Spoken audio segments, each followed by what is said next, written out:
que, ay, creo que ahora sí, ya estamos iniciando entonces. Ya está cargando, ya les Nos disculpo. avisa. Bueno, cualquier Tranquis. cosa yo me salgo y estoy ahí pendiente en los chats, en el otro chat. Ah, bueno, ok. Ya estamos en Estamos. vivo.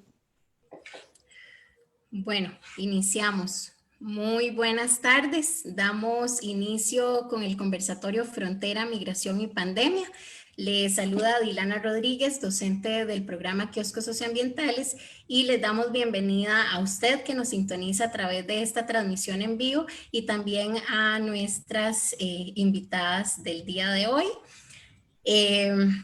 Vamos a presentar brevemente a las y los participantes de este conversatorio y seguidamente pasamos a nuestro primer bloque del conversatorio.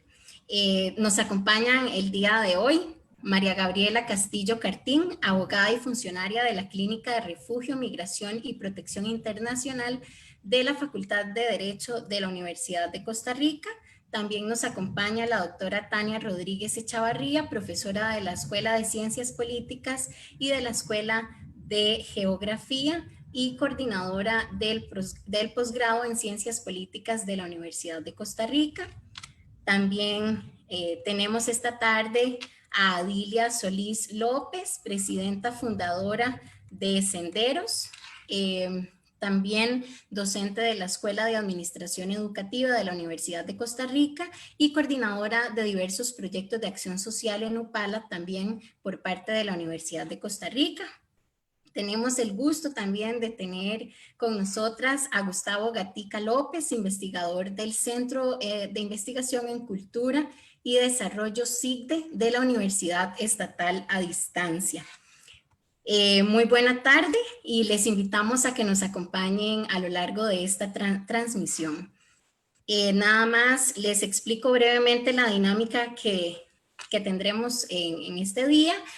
Vamos a tener 3 bloques. El primer bloque constará de las presentaciones que nos harán las personas panelistas, los cuales tendrán 15 minutos para su presentación y yo les voy a estar avisando con tiempo para que podamos pasar al segundo bloque en el que vamos a recoger y a poner en diálogo a partir de las preguntas que surjan del público. Así que también le invitamos a quien nos sigue en la transmisión para que coloquen el chat de la transmisión sus preguntas o comentarios. Los vamos a ir recogiendo desde ahorita, desde el inicio, así que los invitamos a que se dejen preguntar y conversar, dialogar en ese chat y luego vamos a ir recogiéndolo. Y en el tercer bloque vamos a terminar con reflexiones o mensajes finales por parte de las personas panelistas. Nada más recordarles a nuestras invitadas que por favor mantengan su micrófono apagado mientras no estén conversando. Bueno, iniciamos este primer bloque. La situación actual del COVID-19 solo actualiza una escena histórica que ya las poblaciones migrantes y los sectores rurales de nuestro país conocen, aquella donde su papel consiste en sostener básicamente el éxito de los monocultivos. Y bueno, el contexto de las dinámicas de producción en que se inscribe esta problemática está marcado por una historia de violación sistemática de derechos laborales y derechos humanos, negligencias y también omisiones de parte de instituciones públicas, así como manejos irresponsables de una parte del empresariado vinculado a estas actividades productivas. La migración para trabajar en este tipo de cultivos no es un asunto nuevo, definitivamente lo sabemos muy bien, pero más bien estas dinámicas se han reproducido durante muchos años al punto de que podríamos decir se ha hasta normalizado esta situación ante la negligencia de las autoridades respectivas y en función directa del beneficio hacia las empresas agroindustriales. Entonces, para seguir profundizando en esto, vamos a iniciar con la doctora Tania Rodríguez, Como decíamos antes, esta no es lo que está sucediendo en la frontera norte de Costa Rica, no es un asunto nuevo. Sin embargo, pareciera que la pandemia profundiza las vulnerabilidades de las comunidades transfronterizas y sobre todo las violencias hacia las personas migrantes. Entonces, Tania, quisiéramos preguntarle qué es lo que ha sucedido históricamente en la frontera con Nicaragua y cómo incide la pandemia del COVID-19 en los contextos transfronterizos y en los procesos migratorios hacia Costa Rica. Le cedo la palabra. Muchas gracias. Primero, buenas tardes a todos. Estoy muy contenta de compartir este espacio con personas como Adilia, Gustavo, Gabriela, etcétera. Me parece que ha sido para mí una gran oportunidad y sobre todo poder discutir con todos ustedes un poco desde la evolución de la frontera hasta la realidad actual y la realidad migratoria. Yo para responder esta pregunta quería hacer como un recuento más o menos rápido e histórico de los conflictos y las disputas fronterizas y cómo esto ha sumido a la frontera en una posición de despojo, ¿verdad? Y de olvido de las políticas institucionales de los diferentes estados. Mi presentación para el día de hoy es sobre frontera Costa Rica-Nicaragua, una frontera interdependiente marcada por conflictos territoriales y de posición. Voy a ver si lo puedo reproducir y me dice si se ve bien en ese sentido. ¿Sí se ve bien? ¿Sí? Ok. Bueno, yo lo que hice fue traer un poquito de cartografía con el objetivo de visibilizar esta frontera, una frontera que es bastante larga, ¿verdad? Que alberga, bueno, es de 309 kilómetros de largo, si hablamos solamente de la línea divisoria, pero también que alberga recursos naturales claves. Estamos aquí viendo, por ejemplo, el lago de Nicaragua, el lago Cocibolca, y también uno de los acuíferos transfronterizos más importantes de la región centroamericana. Se considera que este será el reservorio de agua dulce o agua potable más importante del istmo centroamericano. Si pueden ver en esta diapositiva, podemos ver una región fronteriza dinámica, permeable y amplia. Las líneas grises que ven ahí son diferentes pasos que fueron identificados a lo largo de varios procesos de investigación que hemos llevado en la zona. 2 pasos formales, el de Peñas Blancas y el que está localizado en Los Chiles, que es tablitas, y los demás pasos que hemos identificado en algún momento, pero que son muy cambiables, ¿verdad? La gente se mueve como puede y según las necesidades que tiene en ese sentido. La frontera Costa Rica y Nicaragua ha estado marcada por disputas históricas, ¿verdad? Se cree que después de la independencia, las primeras provincias que se estaban independizando o las que se establecieron dentro de la Capitanía General de Guatemala, la primera frontera que tuvo conflictos fue la nuestra, ¿verdad? Entre Costa Rica y Nicaragua. Según una categoría en el marco de los estudios transfronterizos y de fronteras de Víctor Prescott, él establece 4 categorías de disputas territoriales o disputas fronterizas que pueden existir. En este caso, la frontera de Costa Rica y Nicaragua las ha tenido todas. Y eso es mucho decir porque es una de las pocas que las ha tenido todas. Hemos tenido disputas territoriales, que es un estado que reclama tierras adyacentes como propias, bueno, como fue el caso del partido de Nicoya, pero también ahora con el caso específico de la isla Calera. Hemos tenido disputas de posición que tienen que ver con una falta de precisión en el trazado y eso genera conflictos. Eso lo vimos en el caso de todas las disputas que hemos tenido en la Corte Internacional de Justicia de La Haya, ¿verdad? Que han sido más de 5 disputas territoriales y que se han establecido tanto en frontera terrestre como marítima. También hemos tenido disputas funcionales, que eso quiere decir cuando una frontera corta un recurso clave, ¿verdad? Como un lago, un bosque o un río, y no nos ponemos de acuerdo a cómo gestionarlo. Y eso específicamente se puede ver por todas las disputas que han estado alrededor del río San Juan, ¿verdad? Que han sido desde navegación hasta de dragado, hasta manejo de la erosión, ¿verdad? Podemos ver una gran lista de disputas ligadas al río San Juan que van desde muy ligadas a la seguridad hasta disputas con un debate muy ambiental, ¿verdad? En cuanto a la calidad del agua. Y en eso creo que Costa Rica le debe mucho, ¿verdad? Porque el dragado y la erosión del río, mucha de la responsabilidad es del lado costarricense por la ampliación que hemos tenido y expansión de cultivos de arroz, cítricos y hoy en día piñeras. También tenemos disputas por recursos que tienen que ver con reglas y regulaciones aplicadas en la frontera, que tienen que ver con políticas migratorias, de exclusión, ¿verdad? Cierres, aperturas de frontera, etcétera, que hemos tenido una gran diversidad de este tipo de disputas. Entonces podríamos decir que es una frontera marcada por disputas fronterizas. Aquí hay algunas imágenes del caso del área de disputa de la isla Calero o lo que serían en los mapas establecidos, digamos, del conflicto que se establece entre Nicaragua y Costa Rica por las fronteras marítimas, ¿verdad? Y lo que pide un país y lo que pide el otro. Acá tenemos la emblemática trocha fronteriza, ¿verdad? Que también es un elemento claro, ¿verdad? Y que no hay que olvidar, desde su nombre bastante agresivo, ¿verdad? Que hace reminiscencia a un conflicto, una guerra, ¿verdad? Entre los dos países. A mí me parece muy interesante toda la publicidad que se estableció alrededor de la frontera, alrededor de esta carretera. Solo quería hacer un análisis en ese sentido porque solo hay 3 carreteras que lonjan fronteras en el mundo. Una de ellas es la que existe entre Estados Unidos y México, que existen varios segmentos desde El Paso y que establece una zona de mucha vigilancia, ¿verdad? Y otra frontera sería la del caso entre Israel y Palestina. Costa Rica se une como tercer país con carreteras fronterizas de este tipo, ¿verdad? Y eso dice mucho, ¿verdad? Dice mucho de cómo percibimos esta frontera desde los gobiernos centrales, estableciendo dinámicas, repitiendo un poco fronteras profundamente desiguales, pero también profundamente vigiladas, como Estados Unidos, México y Israel y Palestina.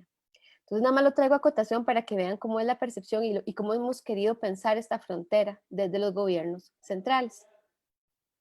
Aquí un poco el discurso nacionalista que ha existido, no solamente, a veces hablamos de la xenofobia, de las redes sociales y todo, pero bueno, aquí podemos un campo político pagado del Instituto Costarricense de Electricidad, que hace uso de un lenguaje como en la ruta de la soberanía, hablando de la trocha fronteriza.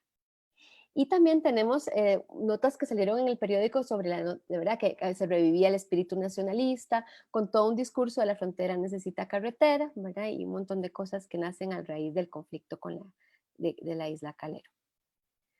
Pero también el discurso nacionalista no se da solo del lado costarricense, ¿verdad? También se da del lado nicaragüense. Estas son fotografías que tomé hace varios años del lado de San Carlos de Nicaragua, donde se habla de Río San Juan, conócelo, es nuestro, o en San Carlos de Nicaragua, ¿verdad? Ciudad bueno, que hablaban 100% nicaragüense, etcétera. Todo un discurso, ¿verdad? Que reivindica y que se confronta en un territorio, ¿verdad?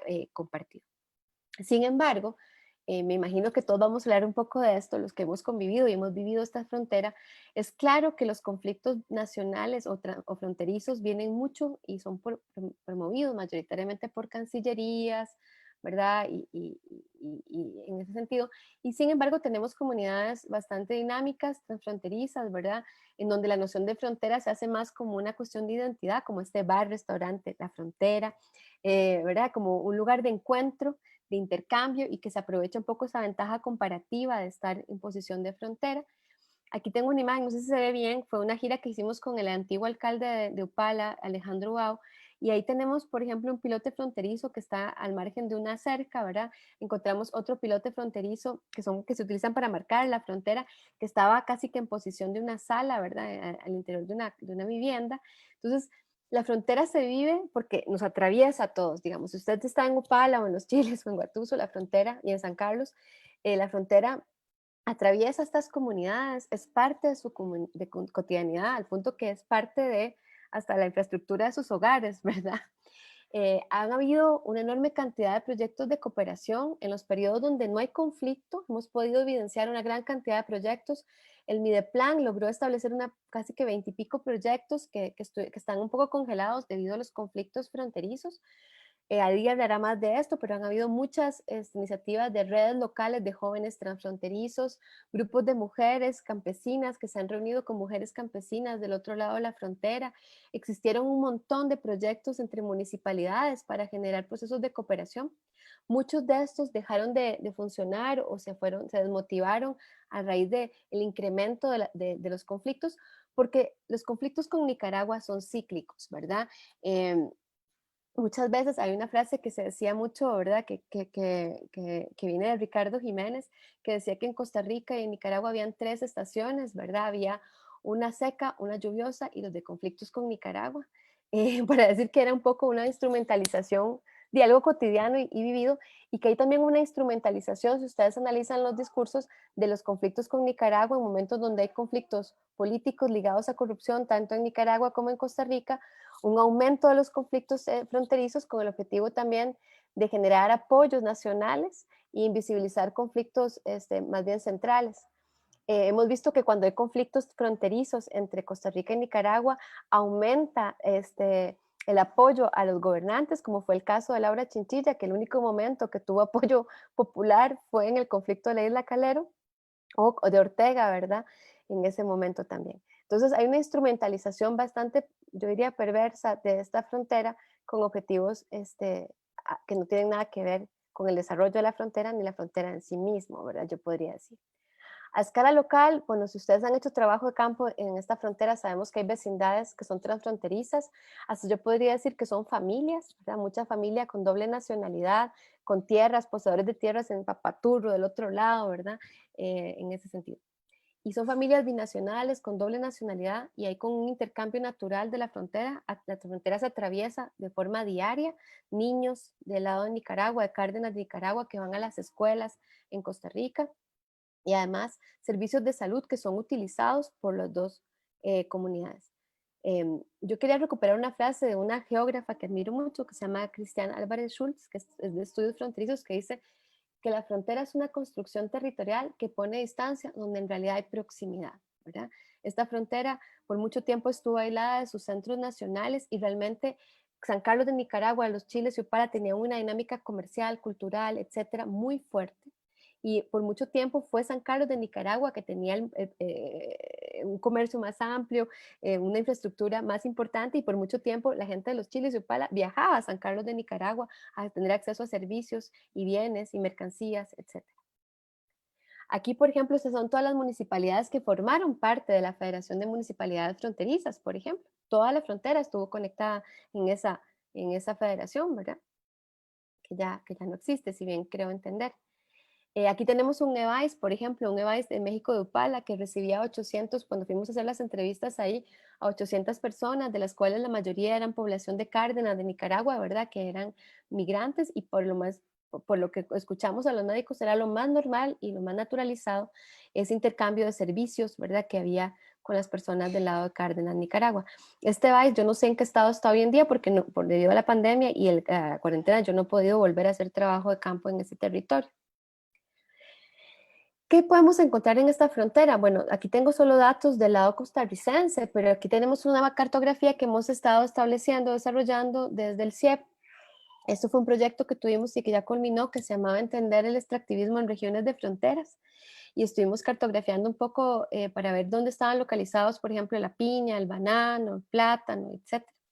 Y este es el caso de la explotación o hectáreas de piña sembradas según el censo agrícola, el último censo agrícola aquí en Costa Rica. Y como pueden ver, mayoritariamente está localizado en nuestra región fronteriza, de los cuales Upala, Guatuso y Los Chiles tiene el 53%, creo yo, de la explotación, de la producción de piña de Costa Rica.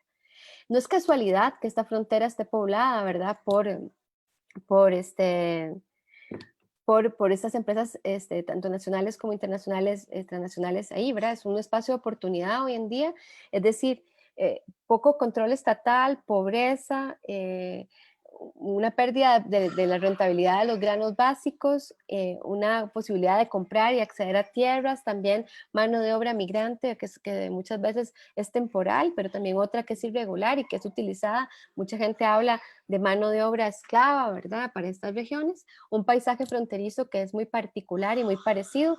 Estas son las imágenes de campos de piña que se extienden a lo largo de toda esta frontera, ¿verdad? Piña, que es esta Sweet Golden M12, ¿verdad? Que entra en la década de los 80 de forma bastante dirigida a esta región fronteriza, y que marca una cuestión bastante particular. Bueno, aquí algunos mapas de los cantones fronterizos en ese sentido. Algunas de las empresas que encontramos en esos territorios, ¿verdad? Y que han marcado este paisaje. Solo quería decir que un territorio como Cárdenas de Nicaragua, que está entre el lago de Nicaragua y la frontera, definitivamente lo que tiene más cerca es Upala, ¿verdad? Y por naturaleza la gente se va a mover hacia ahí. Nada más hablar de las implicaciones, no voy a entrar porque se me acaba el tiempo, pero nada más decir que todo ese territorio está marcado por implicaciones ambientales. No importa si estamos hablando de la frontera, esos mantos acuíferos están siendo contaminados y el impacto es transfronterizo. tenemos contaminación de aguas superficiales, cambio del uso y erosión de los suelos que afecta al río San Juan y por lo tanto el lago de Nicaragua, ¿verdad? Hay una conexión, una interconexión que no podemos dejar de pensar. Un desvío de sedimentos, concentración de la propiedad, un desplazamiento de familias campesinas de los dos lados de la frontera y una transformación del paisaje. Y yo creo que nada más para entrar, hay un contexto de explotación laboral muy importante que no es nuevo, que empezó a establecerse desde la década de los 80 y que, bueno, da generar las condiciones o un ambiente propicio para una vulnerabilidad muy grande, que es lo que tenemos hoy en día, ¿verdad? Gente que está expuesta a jornadas de trabajo más de 12 horas, explotación de la mano de obra migrante, que hablarán más los compañeros hoy en día, y que yo creo que todo esto es un caldo de cultivo, ¿verdad? De lógicas de despojo, un despojo compartido, porque si seguimos pensando que se explota solo un lado de la frontera, no es cierto, ¿verdad? Es un despojo compartido, un territorio marcado por estas dinámicas. Aquí cierro porque era más bien como una cuestión más general de lo que podemos hablar de la frontera y les agradezco montones el espacio. Muchísimas gracias, Tania. Sin lugar a dudas, este contexto sociohistórico transfronterizo que usted nos hace abona a este momento, ¿verdad? Y también a este tema que nos convoca y que nos ha venido convocando, pero que a lo mejor no ha sido abordado ni tomado con la seriedad que tiene que ser, ¿verdad? Y bueno, si de repente la pandemia viene a generar esa provocación, pues qué bien que estamos acá, ¿verdad? Y qué bien que se han hecho estos trabajos ya previamente. Bueno, seguimos con María Gabriela Castillo, abogada y funcionaria de la Clínica de Refugio, Migración y Protección Internacional de la Facultad de Derecho de la Universidad de Costa Rica. María Gabriela, a partir de la experiencia de la clínica de refugio y el proceso de acompañamiento que ustedes realizan, ¿cuáles son esos factores que sitúan a las personas migrantes en condiciones de vulnerabilidad en la zona norte y cuál es la protección normativa que existe al respecto? Les cedo Buenas la tardes. palabra. Muchas gracias, Diana. Y muy buenas tardes a todas las personas que nos están viendo, también a los expositores que nos acompañan el día de hoy. Es un honor para mí, la verdad, compartir este espacio con personas con tanta trayectoria y que han hecho un trabajo tan intenso en Zona Norte. El día de hoy yo les voy a conversar un poco de lo que ha sido tanto la experiencia de la clínica como mi experiencia personal y asimismo un poco lo que es el marco normativo que nos ayuda en la protección de estas personas. En primer lugar, quisiera, espero que veamos bien toda la presentación. En relación a la pregunta, creo que la presentación de Tania ha sido realmente muy pertinente y una introducción mejor, no podría haber traído un mejor contexto para exponer. Precisamente porque yo también tenía en mente abordar el tema de que tenemos, en nuestras fronteras tenemos dos realidades. Y es algo que tenemos que analizar. Precisamente esta frase que nos dice Tania es cuestionarnos un poco cómo hemos pensado estas fronteras. Y pues el tema un poco que quería ponerle sobre la mesa, digamos que siento que es uno de los principales generadores de las condiciones o los factores que vulnerabilizan a las poblaciones que residen en estas comunidades, es que tenemos precisamente una realidad social que es muy distinta de la realidad legal y de la realidad política que tenemos. Cuando ustedes tengan la oportunidad de ir a esta región de Zona Norte, que realmente es muy rica en recursos y en bellezas naturales, como bien nos ha indicado Tania, se van a dar cuenta y van a presenciar una realidad de un pueblo fronterizo donde realmente lo que tenemos son comunidades transfronterizas. Son personas que, como bien nos indicó Tania, se mueven de un lado al otro de forma constante, todos los días, por diferentes razones, para ir a la escuela, para ir a trabajar, tenemos un tránsito tanto de un lado como hacia el otro de la frontera. Personas nicaragüenses que vuelven a Nicaragua para poder acceder al seguro social de allá, personas costarricenses que van a visitar a sus familias. Durante las festividades patronales, por ejemplo, en los meses de marzo tenemos pasos abiertos en esta región donde las personas van a disfrutar de las fiestas patronales. Tenemos comunidades binacionales donde hay vínculos familiares y comerciales muy fuertes. Y por otro lado, tenemos una realidad legal que trata de invisibilizar esta realidad social. Y nos dice, por ejemplo, esto para mí como abogada siempre ha sido una de las contradicciones más interesantes de la ley es que tenemos una milla fronteriza que está declarada patrimonio natural del Estado y que por razones de seguridad, de ambientales, etcétera, en teoría no puede ser poseída ni titulada por ninguna persona. Ese de hecho es el régimen que tenemos nosotros. Esto nos lleva a que por parte de las autoridades haya una negación de esa milla fronteriza, esos 2.000 metros que hay antes de llegar a la frontera, y las comunidades que ya estaban ahí asentadas, que fueron separadas por la frontera históricamente, no tengan acceso a recursos básicos, no puedan titular sus propiedades, no tengan seguridad o certeza jurídica sobre esos territorios, no puedan acceder o las juntas tengan realmente dificultades para acceder a proyectos de desarrollo, a servicios básicos como agua, luz, electricidad, porque las autoridades no pueden desconocer esta realidad legal. También hay una falta de puestos migratorios, a pesar de que tenemos un control migratorio bastante fuerte que se ha recrudecido con las circunstancias actuales de la pandemia. Hemos pasado de un contexto en la que las autoridades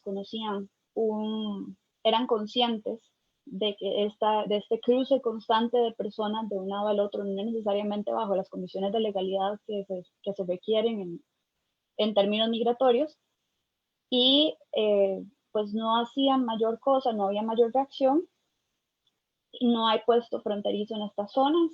Entonces, digamos, una persona que vive en San Carlos de Nicaragua o que vive en este pueblo de Cárdenas, como bien se explica Tania, si quisiera pegarse a la legalidad, tendría que desplazarse hasta Tablillas hacia Peñas Blancas para poder ingresar a la parte de Upala, que tal vez está a 10 minutos.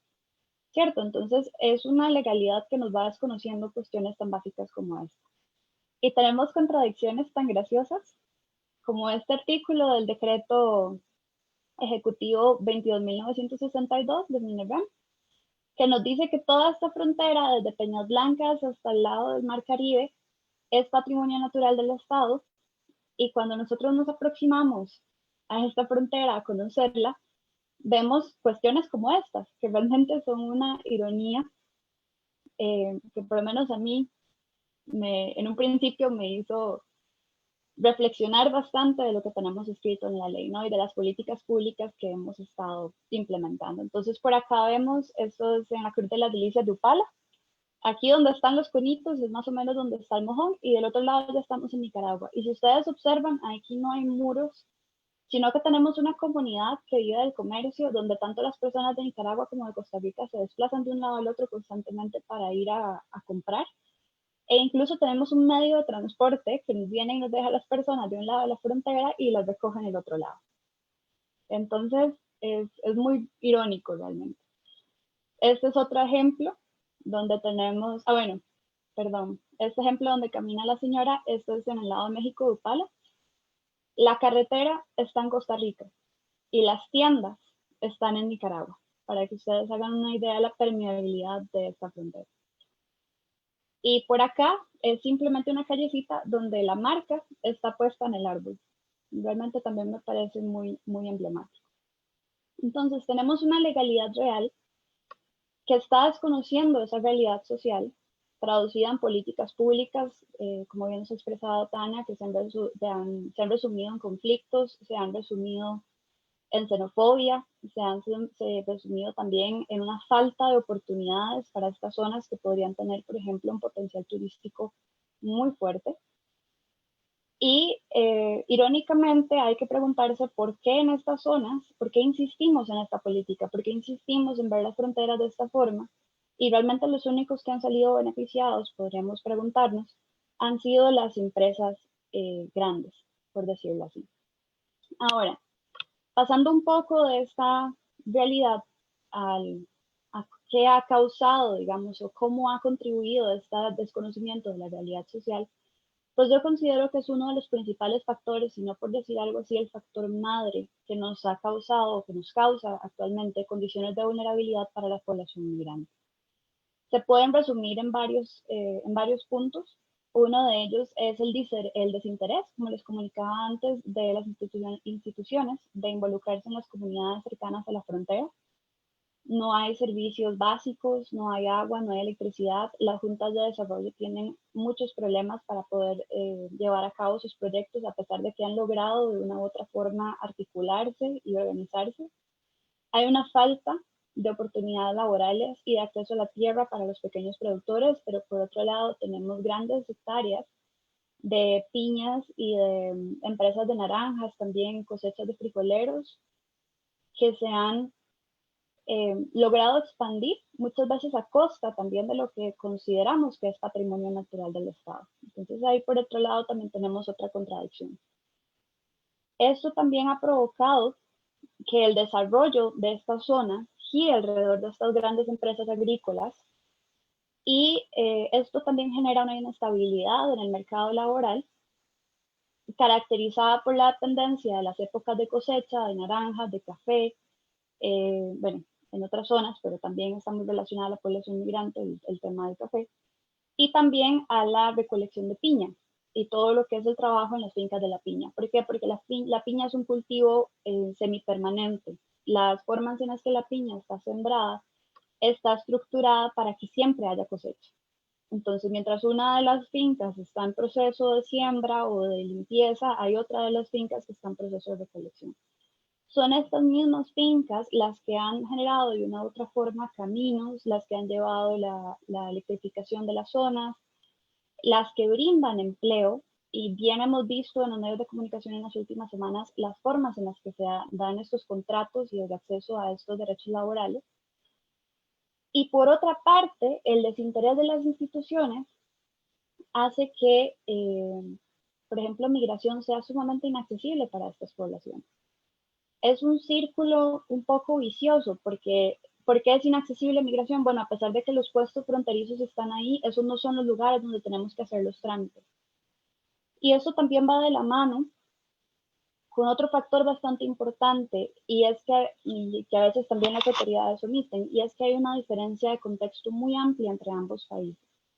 Y esto lo digo sobre todo, bueno, hay una diferencia muy amplia entre el contexto de ambos países, puesto que cuando ustedes se sientan a conversar con las personas que viven en esta zona, sobre todo las personas nicaragüenses les van a indicar, bueno, es que allá no hay tanta necesidad de regularización, nosotros para acceder al seguro no tenemos que estar inscritos en ninguna parte, para acceder a educación pública tal vez no les exigen tantos papeles. También esto se ha traducido, digamos, en las zonas más lejanas. Cuando ustedes conversan con estas personas en las zonas más rurales, nos van a decir, bueno, es que los centros urbanos están muy lejanos. Esto a veces conlleva que no se inscriban los nacimientos de las personas de forma oportuna, lo que eventualmente los va a poner en una condición de riesgo de apatridia, y claramente les va a dificultar muchísimo tanto el acceso a documentación formal en cualquiera de los dos países como a documentación migratoria. Por otra parte, los bajos niveles de escolaridad, que no son necesariamente, digamos, no tenemos que verlo necesariamente como un factor negativo, pero también claro que es un factor que incide en el entendimiento que tienen las personas de los trámites migratorios y el desconocimiento que tienen también de estos temas y de sus derechos laborales. Ahora, también es cierto que el contexto del mercado laboral promueve la irregularidad, puesto que muchas de esas personas ustedes les indican, bueno, en el momento en que yo pregunto por si me pueden ayudar con los papeles, o en el momento en que yo pregunto si me pueden apoyar con el seguro, más bien lo que hago es generar digamos, un ánimo tal vez no tan receptivo a mi favor, y puedo generarme problemas, lo que me va a llevar a no tener acceso a empleo en el futuro. Incluso lo que son también los derechos sindicales, pues están claramente en cuestionamiento. Y esto nos lleva a un círculo vicioso en el que por falta de acceso a derechos laborales, a salarios mínimos, a oportunidades laborales decentes, se nos produce una pobreza, un desconocimiento de nuestros derechos que nos lleva a estar en clandestinidad y a la vez a temer a las autoridades porque sabemos que nos pueden expulsar del territorio en el que estamos. Y esto nos genera también una falta de protección a derechos que tal vez están en la ley, pero que no podemos materializar por todos estos otros factores que nos están incidiendo, ¿no? Son barreras para poder acceder realmente a ellos. Y claramente esto va a derivar en la explotación, ¿no? Y la explotación nuevamente nos lleva a la pobreza y seguimos en ese tránsito. Y aquí quisiera hacer una puntualización, digamos, si nosotros tuviéramos políticas públicas que tomaran en cuenta la realidad social de la frontera, creo que deberíamos ver también un cambio de actitud de parte de las autoridades en que no sea más bien que las personas vengan a mí a hacer el trámite, sino en ser yo como autoridad la que me aproximo a estas personas que están en riesgo de ser explotadas, a llevar información, a llevar los trámites, a hacerlos más accesibles. Y con esto, pues estaríamos realmente tomando una actitud positiva para prevenir los fraudes en la contratación y en la explotación de estas personas. Si nosotros realmente queremos pues, tener esa frontera en orden, las instituciones también tienen que, por decirlo así, ponerse la camiseta. Y esto nos lleva, bueno, aquí tengo algunas imágenes de la frontera. Aquí vemos más o menos cómo se transportan las personas en estas zonas, porque tampoco hay transporte público. A veces los autobuses entran 1 o 2 veces al día y salen en horarios que son sumamente inaccesibles también para las personas. A veces hacer un viaje al centro urbano de Los Chiles o moverse de Los Chiles a Upala nos puede implicar hasta un día completo de viaje. Y bueno, esto nos lleva, digamos, teniendo en cuenta estos factores de vulnerabilidad, nos lleva a cuestionarnos cuáles son las obligaciones de las autoridades y cuál es el marco normativo que protege a estas personas. En primer lugar, a mí como abogada, digamos, tengo que decirlo, no es algo que me encante del marco normativo internacional, pero realmente tenemos que entender que no existe un derecho humano a migrar. Y los estados, en el marco del derecho internacional, tienen un derecho también a regular la entrada de las personas, voy a tratar de apurarme, a regular la entrada de las personas que ingresan a su territorio. Pero esta regulación tiene que hacerse con ciertos límites. El que estas personas, digamos, el que los estados tengan estos derechos, no quiere decir que no tengan que reconocer los derechos de las personas migrantes cuando ya se encuentran en su territorio, sin importar su condición migratoria. Y estos derechos se pueden resumir en varios puntos. Primero, el derecho a solicitar y recibir asilo es el único presupuesto en el que un estado está obligado a recibir a las personas en su territorio, cuando hay peligro hacia la vida o cuando hay peligro hacia la integridad física. Y de esto deriva el principio de no devolución. Nosotros no podemos devolver a su país de origen a una persona que está en riesgo. Y la prohibición de expulsiones masivas, porque los estados tienen una obligación de verificar que la persona que vayan a devolver no esté en peligro en su país de origen. Ahora, cuando la persona se encuentra en nuestro territorio, pues tiene ciertos derechos, el derecho a la vida, a no ser sometido a tratos o penas crueles, inhumanas o degradantes. Asimismo, en condiciones de igualdad frente a otras personas, tiene derecho a no ser discriminado. Hay un derecho también a la unidad familiar de las personas migrantes y, por supuesto, una protección especial de las personas menores de edad, las que no pueden ser deportadas y tienen que ser asumidas por nuestra institucionalidad, quieran o no. Por otra parte, nuestro marco nacional también en un avance, digamos, o ampliando un poco esos derechos que ya están incorporados en el marco internacional, tutelan a las personas menores de edad de una forma particularmente fuerte, les brindan un acceso a la educación gratuito sin importar su condición migratoria. También tutelan los derechos laborales de las personas migrantes independientemente de su condición migratoria, si están en condición irregular o no, lo que yo realmente considero que es algo de aplaudir, porque es una forma en la que el derecho incorpora una perspectiva social y está prohibiendo el beneficio de los explotadores. Por otro lado, en casos especiales, también tenemos una tutela a la salud, en los casos de menores de edad, mujeres embarazadas y casos de emergencia. Estos los podemos encontrar en las directrices de la Caja Costarricense del Seguro Social y la Ley General de Salud. Y finalmente tenemos, lo puse para aparte, una tutela al derecho a la educación, puesto que también las personas adultas pueden beneficiarse de la gratuidad y de la apertura del sistema. Y aquí quisiera también destacar que las escuelas son una de las instituciones más fuertes en las fronteras y que más contribuyen a la protección de las personas. Bueno, esto es otro de los cultivos de piña. Creo que esto es en Upala, si no me equivoco.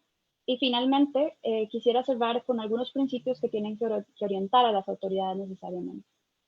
Y sobre todo en el marco de esta pandemia que estamos viviendo, las autoridades tienen que recordar que no puede haber una prohibición en materia de derechos humanos, que el marco legal que tenemos ahorita tiene que persistir y no puede de ninguna manera endurecerse en perjuicio de las personas que ya se encuentran en nuestro territorio.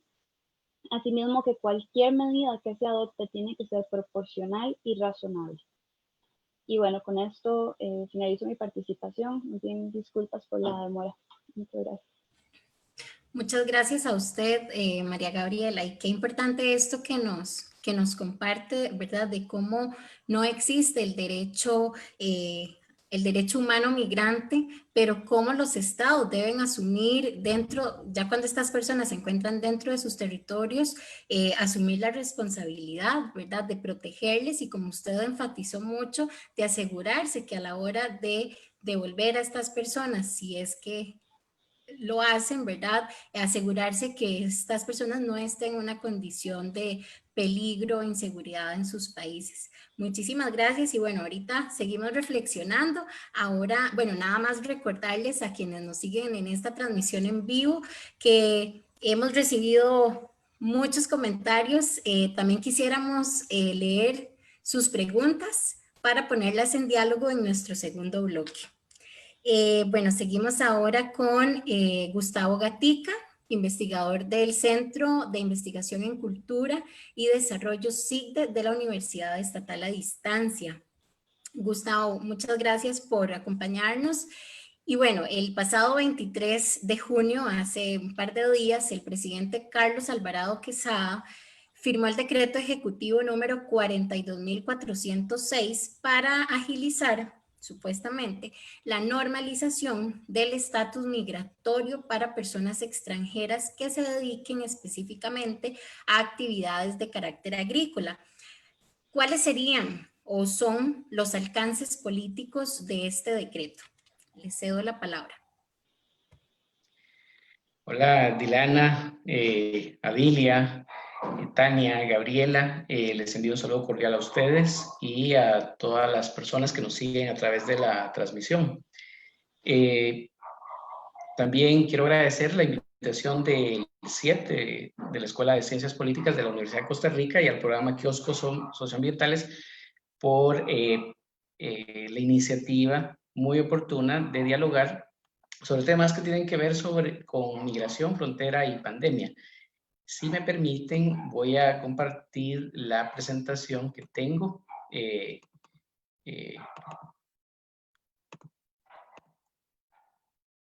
Un momentito. Vamos a ver cómo.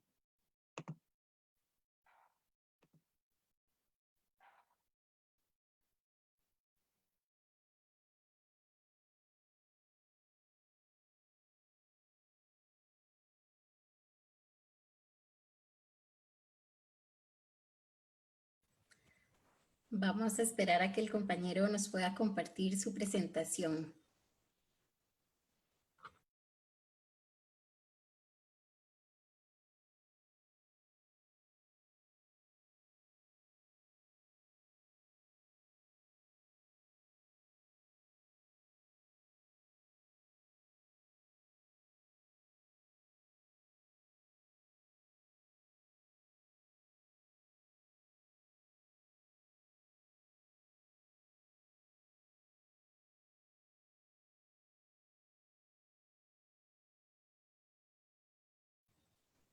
Bueno, creo que Gustavo está teniendo inconvenientes para compartirnos la presentación. Podríamos ir, ahí está.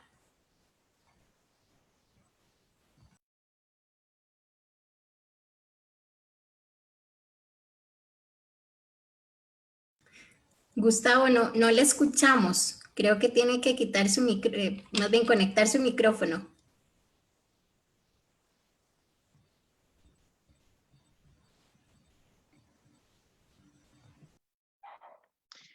¿Me escuchan? Sí, ahora le escuchamos fuerte y claro.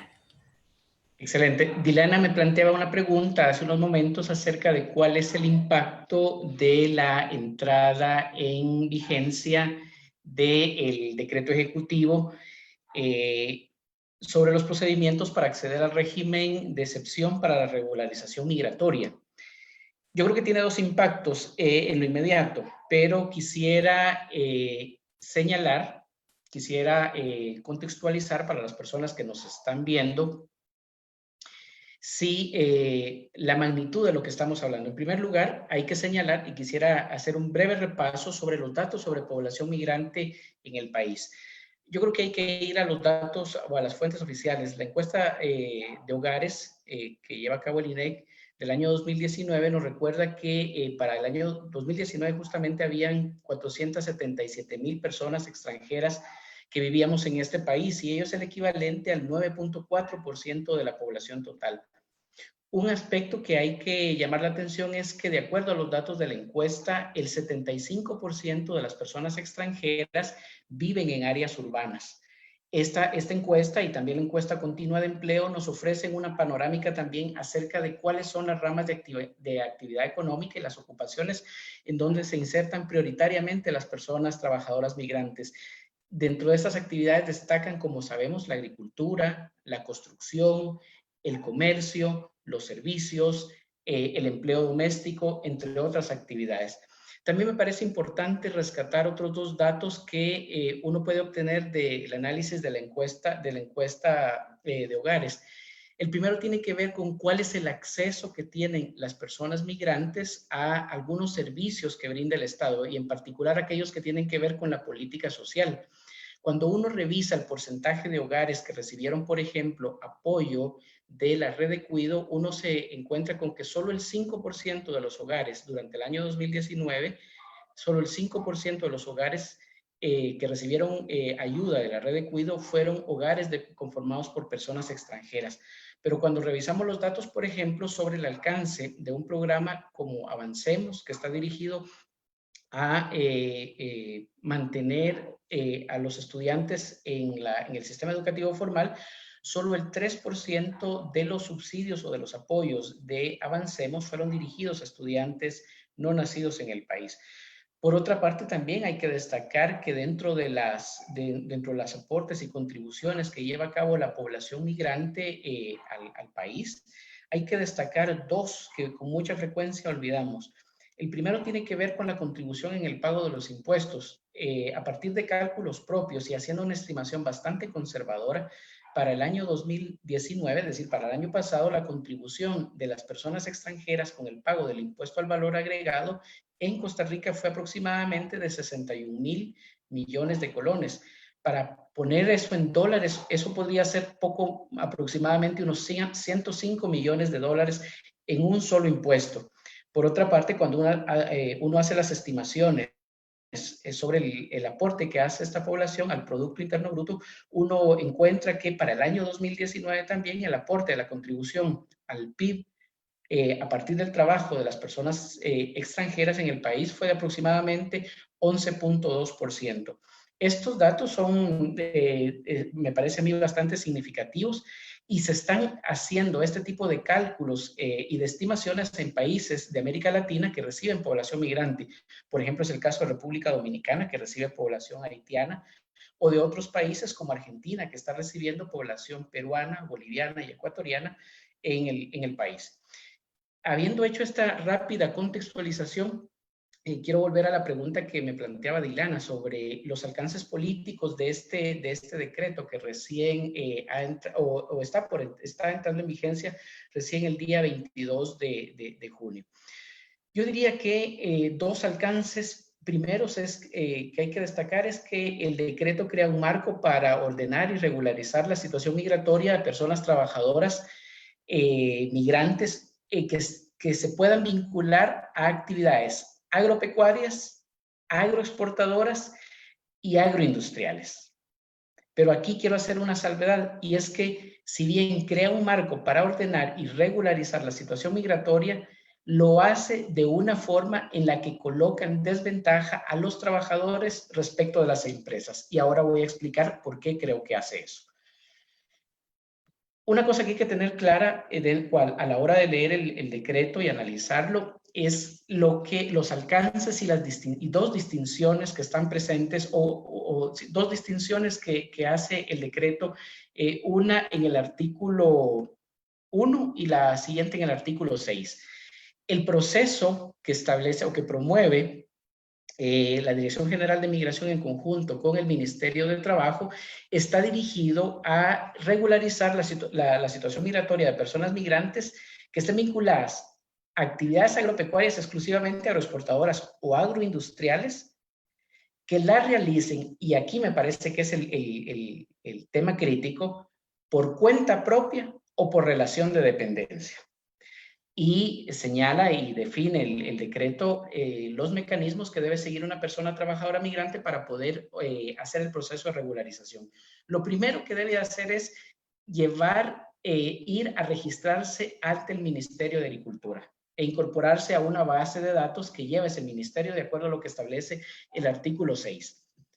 Aquí quiero resaltar que una persona que está contratada por una empresa, por una finca, por una compañía agropecuaria, no es una persona que trabaje por cuenta propia, es una persona que está en relación de dependencia. Entonces, acá creo que establecer esta distinción es fundamental y la voy a retomar en un momentito para referirme antes a algo que me parece que es importante en términos del contexto y es un antecedente inmediato que tuvo el país con una experiencia similar. El 1 de octubre del año pasado, el Poder Ejecutivo emitió un decreto muy similar que era la creación de categoría especial bajo régimen de excepción, como dicen ahí, como está ahí planteado en la figura que ustedes pueden ver. Ese decreto pretendía la regularización de 40,000 personas trabajadores agrícolas del sector. Ese decreto es bastante similar y tiene elementos que son muy comunes o son muy parecidos al decreto actual. ¿Y qué sucedió con esa iniciativa del año 2019? Primero, no tuvo el impacto deseado en términos de la cantidad de personas que se documentaron o que adquirieron esa categoría en los términos que establecía el decreto. Uno podría pensar que hubo insuficiente difusión de información, que uno podría pensar también que hubo una percepción de los trabajadores migrantes que esos permisos son limitados y están restringidos únicamente para un empleo, y eso puede abrir la discusión que hemos planteado desde hace muchos años, por ejemplo, con Adilia y otras organizaciones de sociedad civil y con las universidades sobre la necesidad de la portabilidad de los permisos de trabajo. Ese decreto también se dirigió a trabajadores de actividad agropecuaria por cuenta propia y relación de dependencia, como lo establecía el artículo 2 de ese decreto, pero sugería que la responsabilidad o empujaba que la responsabilidad del aseguramiento social se transfería a los trabajadores. Y esto me parece que es probablemente uno de los aspectos críticos por los cuales el impacto que tuvo fue realmente limitado. Cuando uno pregunta sobre los datos acerca de cuántas de las 40,000 personas que se tenía previsto se regularizaron, solo se regularizó una cantidad menor a 100 trabajadores de 40,000 que estaban esperando las autoridades del Ministerio de Agricultura y de la Dirección General de Migración y Extranjería que se regularizaran. Eso nos muestra que hay un alcance limitado. Pero veamos ustedes, y esto me parece que debe resaltarse. Hace un momentito yo mencioné que el decreto, tanto el de octubre como el decreto de junio del presente año, estaba dirigido al aseguramiento o solicitaba como uno de los requisitos que las personas estuvieran aseguradas, sea por cuenta propia o por relación de dependencia, si dependían de una actividad, de la contratación de una empresa. De acuerdo a cómo está redactado, ningún patrono tiene estímulos para contratar directamente a los trabajadores, sino procuran las empresas que el trabajador se asegure por su propia cuenta. Y esto me parece que, para ponerlo en perspectiva, tendríamos que graficarlo con al menos un ejemplo. Si el aseguramiento corre a cargo del empleador, Pensemos, por ejemplo, con los salarios mínimos de este semestre en el país para trabajador agrícola. Pensemos, suponiendo que se le paga el salario mínimo y el salario mínimo es de 10.620 colones diarios, eso implicaría, si el patrono le paga los 30 días, que el salario es de 318.000 colones. Teniendo ese dato como referencia, como un salario mínimo de 318.000, en el supuesto que el empleador paga el salario, el aporte del patrono es tendría que ser de 45.655 colones, que incluye el seguro de enfermedad y maternidad y el seguro de invalidez, vejez y muerte. Eso es lo que cada patrono tendría que pagarle al Seguro Social por asegurar al trabajador. Si tomamos como referencia el ejemplo, nada más para graficar, que lo que estamos aspirando es a que una cantidad como 40.000 personas trabajadoras, eso implicaría que pagando el salario mínimo, lo que los patronos, el conjunto de patronos tendrían que pagar a la seguridad social sería aproximadamente de 1.826 millones de colones mensuales. Si lo queremos ver en dólares, eso sería poco más de 3 millones de dólares en aportes mensualmente. En el otro cuadro tenemos la situación de los trabajadores que se aseguran o que adquieren un seguro voluntario y que deben de pagar también el seguro de enfermedad y maternidad y el seguro de invalidez, vejez y muerte. Aproximadamente de esos 318.000 colones, tomando ese ingreso como referencia, una persona tendría que pagar aproximadamente 28.164 colones. Y eso implica que el monto mensual de la suma de esos 40.000 trabajadores, nada más es un ejemplo, sería cercano a 1.126 millones de colones. Si lo expresamos en dólares, al tipo de cambio serían 1.955.000 dólares. Del lado izquierdo podemos ver lo que sería la ganancia de una empresa que ve los derechos laborales y el derecho a la seguridad social como un costo de producción y como un costo que le resta competitividad. Por otro lado, la suma de los aportes sería la pérdida de los trabajadores, es decir, lo que están sacando de su bolsa para pagar el seguro social. Por un lado, entonces, tendríamos claramente una ganancia de empresa expresada en ese monto económico y por otro lado, una pérdida de los trabajadores. Eso me parece que es un elemento clave para entender que la forma en la que está planteado el actual decreto para regularizar la situación migratoria de trabajadores que estén vinculados a actividades agrícolas difícilmente vaya a tener un impacto positivo en la cantidad de personas que se vayan a regularizar. Yo quizás sea un poco pesimista, pero no esperaría ver una cantidad significativa de personas que se estén asegurando, porque estos costos de aseguramiento, que son un requisito para obtener la categoría migratoria, la que se sugiere en el decreto, en la práctica pueden impedir o impedirán que las personas trabajadoras migrantes sigan la ruta de la regularización. Termino me parece, con algunas preguntas que deben responderse. El sector empleador en el país insiste en que tienen un enorme faltante de mano de obra. En esto yo creo que son socorridos por algunos medios de comunicación que nos dan algunos datos, pero yo quisiera preguntarle a las cámaras, al sector empresarial, ¿dónde están los estudios prospectivos o de déficit ocupacional que respaldan esas necesidades? Vean la nota que saca esta semana el periódico La Nación y nos dice: el agro necesita 74.000 migrantes para cosecha de café.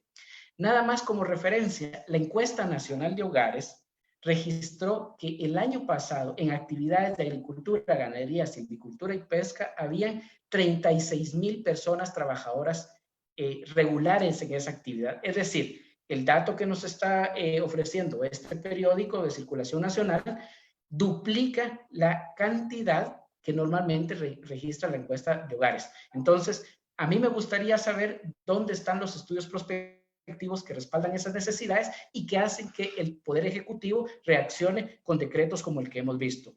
Segundo, si queremos ordenar el sector y aprovechar la mano de obra migrante con toda su potencialidad, ¿por qué seguir cargando el peso del costo del aseguramiento de los trabajadores migrantes? Cuando dejamos abierta la puerta para la regularización de trabajadores por cuenta propia en el sector agrícola, lo que estamos haciendo es transfiriendo el peso del costo del aseguramiento de esos trabajadores. Los trabajadores que van a las fincas agropecuarias no son cuentapropias, son asalariados y en relación de dependencia. Y finalmente, ¿por qué seguir premiando a un grupo, ojo, no estoy diciendo todas, a un grupo de empresas agroexportadoras que han demostrado poco interés en el cumplimiento de los derechos laborales y en el contexto actual en el seguimiento y acatamiento de las directrices del Ministerio de Salud? Dicho esto, agradezco la invitación y quedo abierto a las consultas, preguntas y críticas que quieran hacer a la presentación que he realizado. Buenas noches.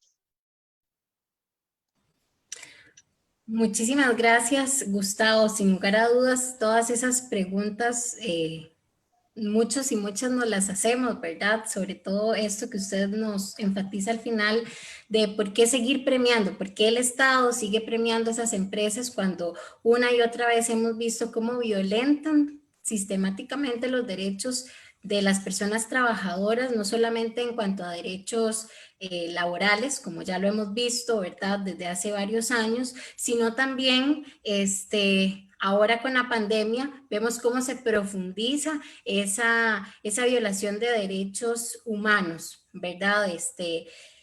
Y bueno, tal vez en ese sentido también Adilia nos pueda ayudar a profundizar y precisamente pasamos con ella porque bueno, en los últimos días hemos visto cómo hay un evidenciamiento de manifestaciones xenofóbicas y racistas en la zona norte, bueno, más bien hacia la población migrante, y además hemos visto, digamos, cómo los medios de comunicación reproducen estos discursos de odio, ¿verdad?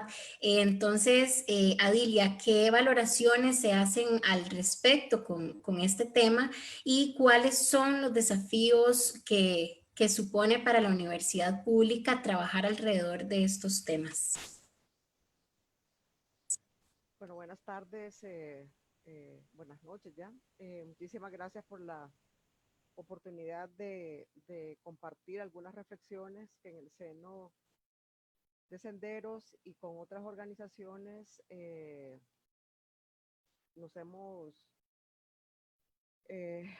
la que hemos compartido, digamos, esas preocupaciones que ustedes están planteando. Luego de esas 3 presentaciones extraordinarias que nos dan pistas para definir rutas, rutas para abordarlas, rutas para cuestionar y rutas para proponer, yo quisiera compartir con ustedes algunas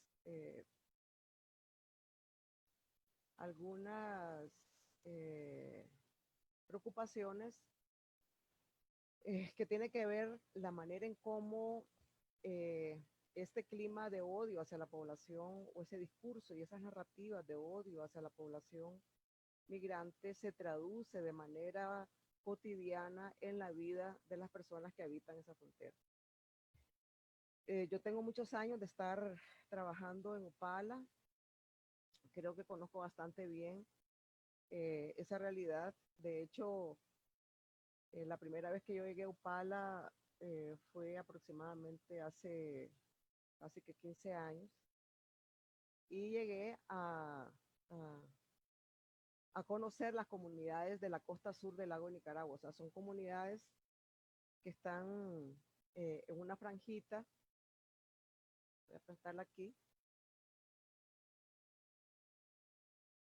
Estas comunidades que Tania pues bastante las describió, que están acá y que colindan principalmente con Upala, ¿verdad? Y lo que tienen de frente es el lago de Nicaragua y su principal centro es San Carlos. Pero antes de responder, digamos, a la pregunta que nos están planteando, el planteamiento principal es que esa realidad de xenofobia y de discurso de discriminación y de asimilar, digamos, o asemejar a la población migrante igual a contaminación, igual a virus, es decir, nuestros cuerpos son portadores del virus. El impacto fundamental tiene que ver en cómo ese tejido social que es fundante de ese territorio, y eso para mí es como central y clave y estratégico. Esos territorios se fundan como una comunidad transfronteriza. Y las medidas, perdón, las medidas que se han tenido que adoptar, porque sí tienen que adoptarse el de cierre de fronteras, pero además de eso, el clima y el discurso y las prácticas de persecución policial hacia la población migrante en estos cantones, digamos, con el discurso de fronteras seguras, lo que están haciendo es desarticulando severamente la vida transfronteriza. Y cuando digo yo que amenaza la vida transfronteriza, de verdad que amenaza la vida. O sea, realmente es la vida de las personas la que se está colocando en un mayor riesgo. No solamente es el riesgo, o no se limita únicamente al riesgo de la contaminación, sino que al riesgo de mayores vulnerabilidades y de exposición a situaciones límites, digamos. Disculpe, Adilia, perdón, es que bueno, estamos viendo que casi no la escuchamos y en el chat, en la transmisión nos están haciendo la misma observación, entonces tal vez si se coloca el micrófono más cerquita, por favor. Ok. Gracias. Si no cambio ahora, ¿aló? Se sigue escuchando bajito.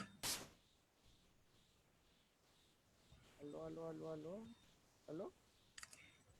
Sí, la escuchamos, pero muy bajito.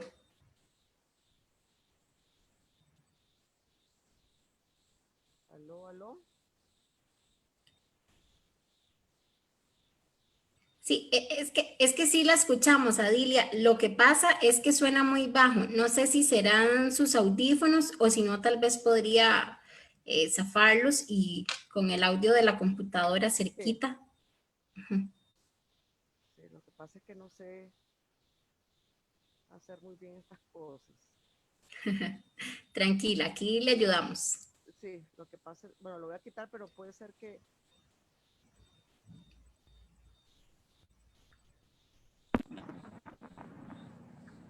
¿Aló? ¿Me escucha? Sí, ahora se escucha muy duro. Bueno, entonces decía que las principales consecuencias de tanto de las medidas como del discurso de exclusión y de persecución y de odio, digamos, que se están instalando en los imaginarios o que refuerzan esos imaginarios, desarticulan ese tejido fundante del territorio. Y eso para mí es fundamental y estratégico de comprender por quienes estamos, digamos, trabajando este tema. Porque la vida transfronteriza es la vida de la gente, o sea, es lo que les ha permitido desarrollarse, caminar y construir lo que es ahora desde hace muchísimos años. No voy a repetir mucho, pero no voy a repetir lo que ya dijo sobre todo Tania, pero es importante, digamos que repetir que este territorio forma parte tanto de Costa Rica como de Nicaragua, de la gran cuenca del lago de Nicaragua, ¿verdad? Y eso le da una unidad ambiental, una unidad natural, cultural, étnica y familiar fundamental.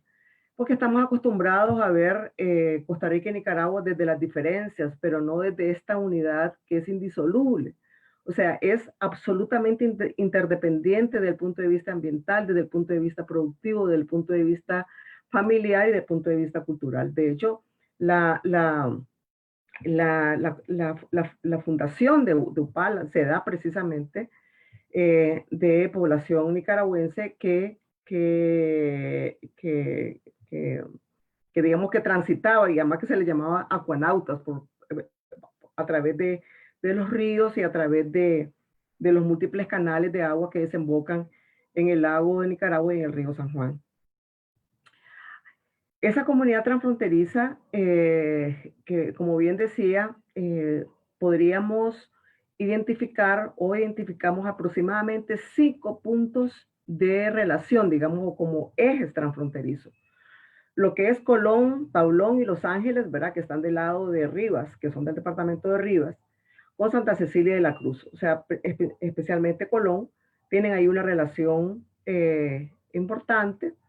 Zapuá, Sotacaballos de Cárdenas y Rivas y La Cruz, Papaturro y todas las 9 comunidades que colindan con Upala, con México y la Victoria de Upala. O sea, aquí estamos hablando, uy, la Delicias, digamos, que por mencionar las comunidades, pero son, digamos, del distrito de Delicias, del distrito de San José de Upala y del distrito de Yolial, de Upala. Santa Elena y el Coral, San Carlos de Nicaragua con las Delicias de Upala, como les mencionaba, y los Chiles de La Ñoca a las Azucenas con Cuatro Esquinas y sus comunidades. O sea, estos 5 ejes de comunicación transfronteriza de por siempre, digamos, han marcado la vida de estas comunidades. Esta realidad del coronavirus y el cierre de fronteras ha dejado a estas comunidades, especialmente las 9 comunidades que conforman la costa sur del lago Nicaragua, en una situación de altísima peligrosidad debido a que lo que los separa de la sede administrativa del departamento tiene que cruzar el lago. Solamente hay un barco o una lancha que transita una vez a la semana, y la vida cotidiana de estas personas era hacia Costa Rica. O sea, hay una vida transfronteriza, ¿verdad? Al estar cerrada la frontera, pues estas comunidades están, ni una aspirina pueden comprar porque no hay nada al otro lado, ¿verdad?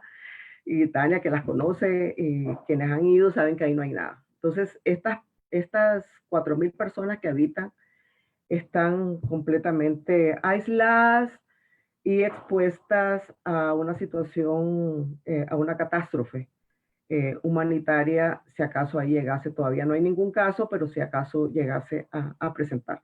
Y eso lo coloco acá como preocupación que tenemos por la situación que pudiese generarse ahí.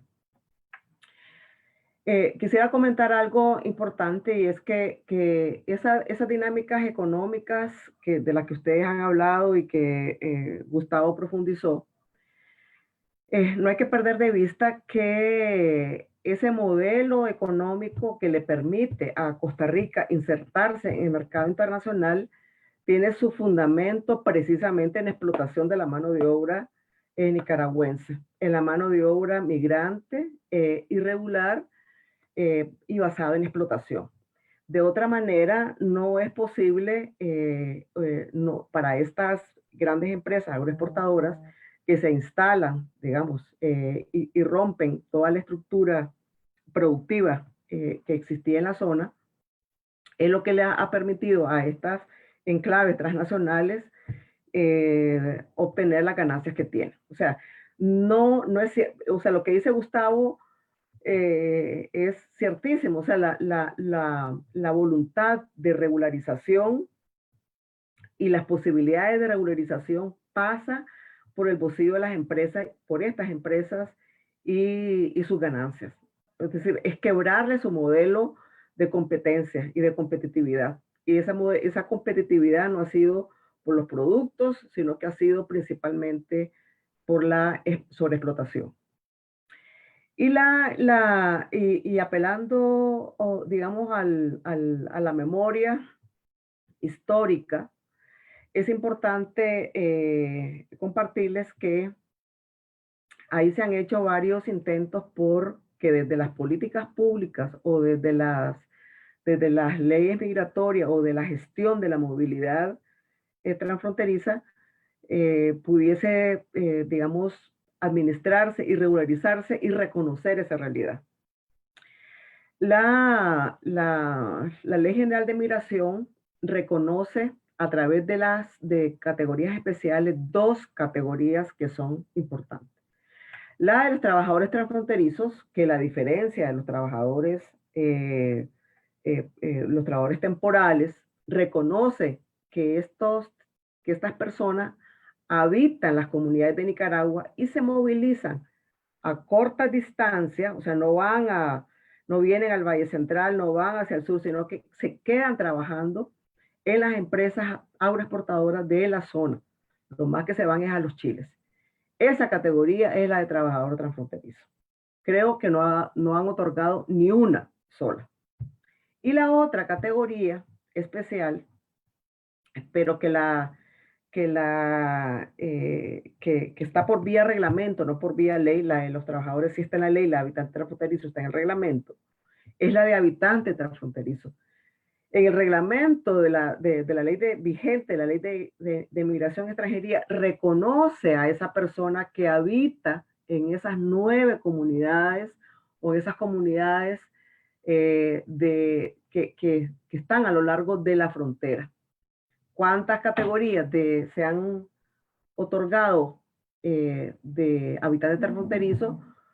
Para la zona norte no se han otorgado. O sea, las únicas que se han otorgado han sido bajo convenios especiales en la zona sur con indígenas Nove-Buglé. Entonces, son esfuerzos que se han hecho, pero a partir de gestiones y de luchas de las mismas poblaciones. Esta categoría de habitantes fronterizos tiene una historia interesante que a mí me parece que es importante rescatar, y es que las comunidades fronterizas o los pueblos que habitan ahí, que no reconocen frontera, porque es un mismo pueblo en 2 países, propusieron, eso le estoy hablando aproximadamente del 2004, 2005, propusieron líderes de ambos países, se sentaron con la fuerza pública y le dijeron, mire, nosotros queremos cuidar la frontera y queremos fronteras seguras y queremos un carnet que nos identifique para que ustedes sepan quiénes somos los de la frontera de este lado de Nicaragua y que podamos cruzar y presentando el carnet. Eso fue evolucionando hasta que se logra que el Consejo Nacional de Migración reconozca a partir de la gestión de los pobladores y de los líderes de ambas comunidades fronterizas y se les otorga esa categoría de habitante transfronterizo. Porque ¿qué sucedía?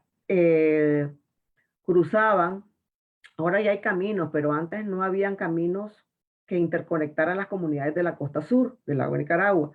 Entonces, para poder ir a Papaturro, que es el centro, digamos, de esas comunidades y donde embarcan para ir a San Carlos, una persona que vivía en, qué sé yo, digamos, en Santa Elena tenía que entrar a Costa Rica y volver a entrar a Papaturro. O sea, no tenían comunicación directa, porque no habían caminos.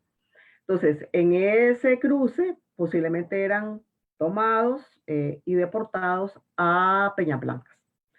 Entonces, en circunstancias en que de Peñas Blancas a estas comunidades, no es que yo nada más voy a venirme caminando sobre esta ruta. Ahora sí hay una carretera, pero en ese momento no. Entonces, para evitar y para, digamos, reconocer esa dinámica, se aprueba esa categoría de habitante transfronterizo. ¿Verdad? Que tampoco ha sido otorgada, y le agrego a las preguntas que lanzó Gustavo, ¿por qué razón no se han otorgado? Y se viene a inventar ahora nuevas figuras y nuevas, digamos, disposiciones cuando está demostrado que no funcionan, ¿verdad? Siempre la queremos hacer de la misma manera, porque se está pretendiendo depositar en la persona los altísimos costos de los procesos de regularización. Para darles un dato de lo que me decía Tania, de cómo, y también Gaby, de la conformación de las familias binacionales, este es un dato de un censo, un estudio del UNFPA, que sistematiza bases de datos en esos territorios transfronterizos. Este es un censo realizado por la Alcaldía de Cárdenas, este es del 2011. En las comunidades de Los Ángeles, Colón, Tablón y Sota, que son de Cárdenas, del departamento de Rivas, miren, hay en Los Ángeles cerca del 12% son costarricenses, de nacionalidad costarricense, o sea, ni siquiera tiene la nicaragüense. En Colón, que es el que tiene una mayor cercanía, casi, bueno, el 18%, Tablón y Sota, pues en menor proporción. Y tienen doble nacionalidad, siempre Colón, ¿verdad? Casi con el 13% casi, y le sigue Los Ángeles y Sota. Este es otro ejemplo de la realidad de interdependencia y de cómo esas comunidades no reconocen distinciones, digamos, de nacionalidad. Y esas implicaciones, digamos, son profundas, que no necesariamente han sido tampoco lo suficientemente visibilizados, porque estos son territorios silenciados, estos son territorios olvidados, ¿verdad? Cuyas narrativas también lo que reflejan es el olvido. Esta es la inauguración del ciclo lectivo, que no recuerdo exactamente de qué año. El director regional del Ministerio de Educación inaugura el ciclo lectivo en la Escuela de las Delicias, y los niños y las niñas nicaragüenses llegan con su bandera al acto al acto que inaugura el ciclo lectivo, y todos estos niños estudian en la Escuela de Delicias. ¿Por qué estoy repitiendo esto? Y quiero cerrar con estas experiencias que son las que han generado y que permitieron que se tomaran esas decisiones a nivel de ley de migración y reglamento, son las ferias binacionales de la salud. Estas ferias se iniciaron aproximadamente en el 2005, se realizaron 36 ferias de verano y de invierno, unas se hacían del lado de Nicaragua y otras se hacían del lado de Costa Rica, en la que participaban las poblaciones excluidas de los sistemas de salud de ambos países. Eso incluía trámites migratorios, servicios de salud e intercambios culturales. Se movilizaban cerca de 2.000 personas en cada feria y participaban médicos, médicas y personal de ambas municipalidades, la de Upala y la de San Carlos, como también de los sistemas de salud de ambos países. Con el tema de la trocha, además, esto ya se suspendió, pero aportaron, digamos, y fortalecieron digamos, esas relaciones. Entonces, los discursos, te voy a ver antes es otro tema. Esos discursos, ¿qué es lo que han hecho? Que la actuación policial, el mensaje que emiten las autoridades de que cada vecino se convierte en un detective del otro, lo que ha hecho es que toda persona migrante o toda persona de origen nicaragüense es de por sí ya un portador y debe ser tratado como un portador y es denunciado. Y hay muchísimas personas que son fundadoras, incluso en riesgo de apatridia, como lo mencionó Gaby. Hay un estudio muy serio que hizo ACNUR hace 2 o 3 años, el 20% de la población en los Chiles y en Upala, de la población migrante, está en riesgo de apatridia. Y no son adultos mayores, hay niños, porque eso es un tema digamos, transgeneracional. Entonces, vos tenés ahí personas fundadoras de Upala que están en riesgo de apatridia. Personas que tienen hasta 30 años de habitar el territorio que no tienen documentos. Esas son las personas que están siendo deportadas. Y están siendo deportadas en circunstancias en las que ya no conocen ni siquiera Nicaragua. Y hay una persecución policial, hay mensajes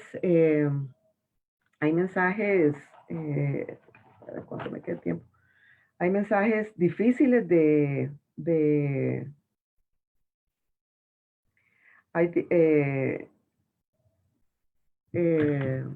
por ejemplo, en la página de la Dirección General de Inmigración, la página de Migración y Extranjería, reportan un operativo que hicieron en la terminal de buses de Upala, en la que habían 7 personas nicaragüenses que no pudieron demostrar su condición migratoria y fueron apresados. Y termina la frase, la Dirección General de Migración protege contra el coronavirus, ¿verdad? Entonces, y protegiendo el coronavirus es extirpando, eliminando y quitando, digamos, a la persona portadora del mal y de la peste que contamina la pureza del pueblo costarricense. Entonces,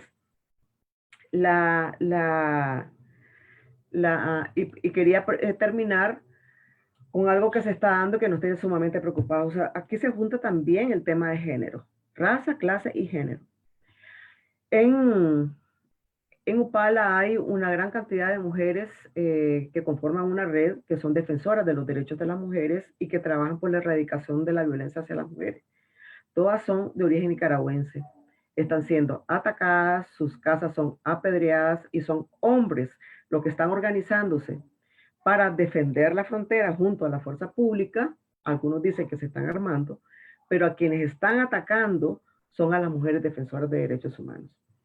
Y además de eso, hay ataques a las organizaciones que defienden los derechos humanos de las personas migrantes porque se les está acusando de que también promueven el tráfico de personas.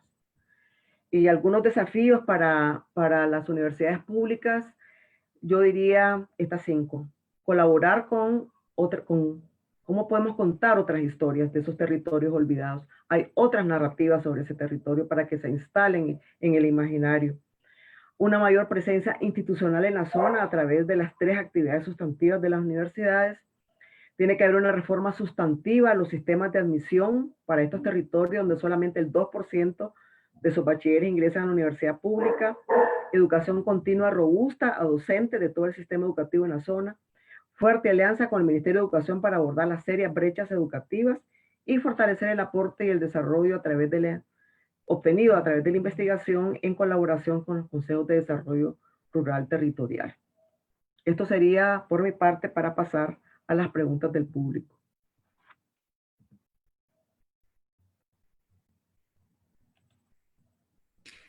Muchísimas gracias, Adilia. Sin lugar a dudas, todo este escenario que usted nos muestra, nos reafirma, ¿verdad?, que realmente estamos ante un escenario de colonialismo, ¿verdad? Definitivamente, todo esto que ustedes, las 4 nos cuentan es precisamente, ¿verdad?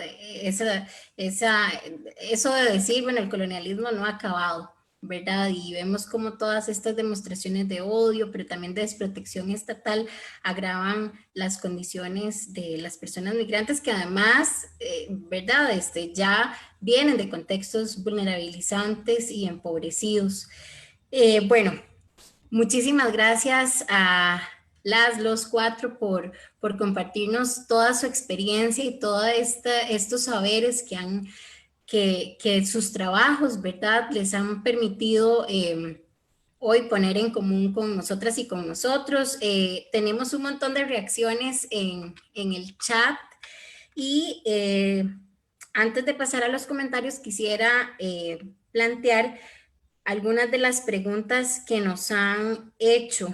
La primera pregunta no va dirigida a nadie en específico, así que cualquiera que lo quisiera responder le agradecemos. ¿Cómo plantearse el trabajo de acompañamiento en campo con estas poblaciones? Pareciera que en el norte de la región se habla de ciberacompañamiento. La segunda pregunta va dirigida para Gustavo. Dice Gustavo, cuando habla de cuenta propia, ¿serían los subcontratados? O sea, es más o menos legitimar más la subcontratación. Una pregunta para Gustavo. Otra pregunta sería, ¿cómo influye la construcción del Estado-Nación en el tratamiento de la población migrante? Si quiere pasamos con estas 3 preguntas y retomamos otras 3 después. No sé quién quisiera empezar con la primera de cómo replantearse el trabajo de acompañamiento.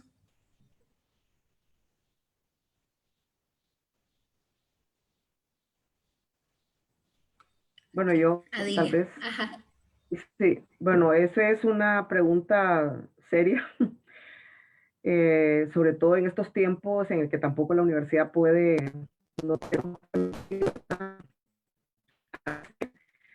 es importante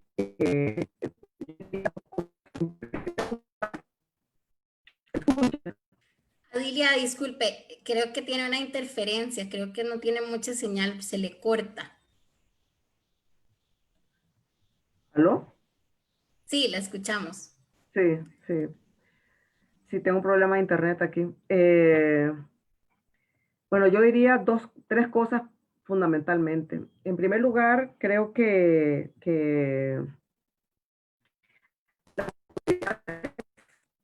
de conectividad,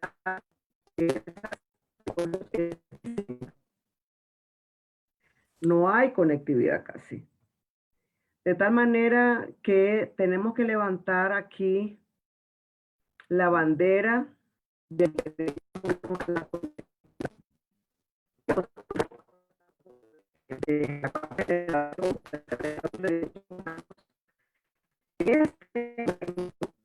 no estar conectado, lo que va a provocar o lo que está provocando es una mayor brecha, una ampliación y profundización de las brechas y de las exclusiones de la zona.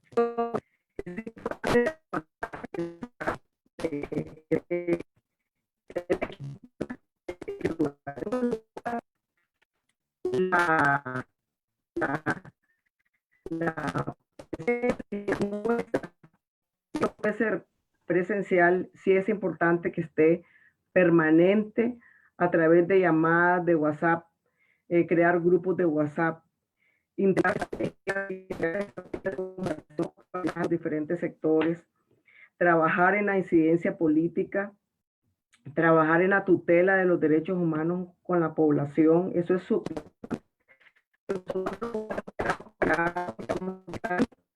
de realidades que están viviendo. Es importante documentar, es importante demandar junto con ella y con ellos, con que se están levantando. Y en tercer lugar, yo diría que la universidad tiene que muy pronto, más pronto que tarde, replantearse una mayor presencialidad, digamos, en estos territorios. O sea, que no estamos trabajando en realidades. O sea, vamos a tener que hacer con las medidas y con los protocolos, pero sí, a corto plazo vamos a tener que desplazarnos para allá. Listo, muchísimas gracias y coincido completamente con esos, Yo quería, 3. Ah, sí, Tania. no, yo quería decir, bueno, yo nada más retomando un poco lo que decía Dilia, yo creo que también hay un trabajo que hay que hacer de repensar la frontera y dejar de verla como una línea divisoria y hay que verla como una región, ¿verdad? Que es lo que es, interconectada, como lo mencionó tanto Gabriela como Adilia, que es una región necesaria e independiente, que no podemos los unos con los otros, y que yo creo que en esta intervención que se está haciendo en la frontera, se está viendo la frontera como si fuera un cordón higiénico, y es muy perverso, porque hay gente en ese cordón higiénico, hay necesidades, hay pobreza, exclusión y sobre todo vulnerabilidad, como lo planteó Adilia. Yo creo que hay una intervención que se está haciendo de una perspectiva de vigilar, de controlar, de limitar, que es totalmente, pienso yo, totalmente ineficiente, además, ya lo hemos podido ver, y que este tipo de intervenciones, si se siguen pensando así como una frontera de riesgo, vigilancia, vulnerabilidad, no nos va a llevar a contener ni siquiera, ¿verdad? El principal elemento es la desigualdad y el despojo que es esa frontera y después el coronavirus. Y pienso que en estos momentos hay que hacer un trabajo.